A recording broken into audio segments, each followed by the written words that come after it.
मानसिया नोङो सासे फिसाजो फागिरिगिरि थानायनि मानसिया बेबायदि गुबुन हौवाजों खारनो आंखौ बिदि बुंनो नाङा आंनि गोरोन्थि खालामनायनि राहा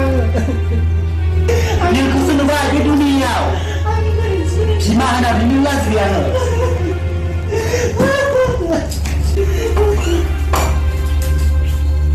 लाजिनोसो ओंखारसै आङो माबायदि बिमा मोनखो न'निफ्राय ओंखारनो नाङा नोङो न'आव थाबाय थादो नोङो फागिरियै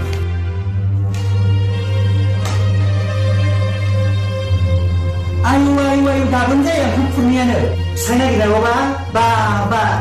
फिसाइ गोदान लानायावबा टाइम नाङा नोङो सिखा बिनोनो हाबावा फिसाजो सानै लानानै लाजिया नोङो बेबायदि आखल देखायनो समाजा मा बुंगोन सिखिरि मानसिफ्रा मा बुंगोन लाजिया नोङो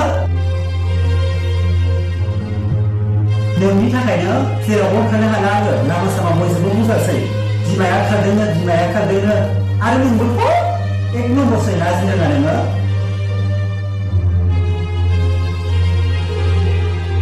माबायदि बिमा बिनानाव मोनखो आङो बे जोनोमाव लाजिलांसै आङो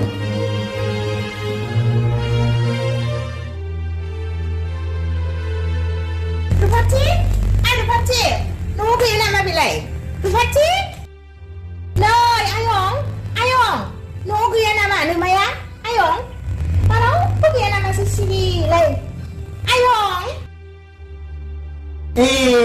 आयंसो माथो हनै फिसाइ गोदानजों ओंखाम हरजानानैहाय मोख्रा हासुदै गगासिनो दङ लाजिनो रोङिया फिसा मोजांसो मोनगोन होननानै खारलांनाया माथो हनै फैफिनबायसो फिसाइ गोदानजों ओंखाम हरजाबाय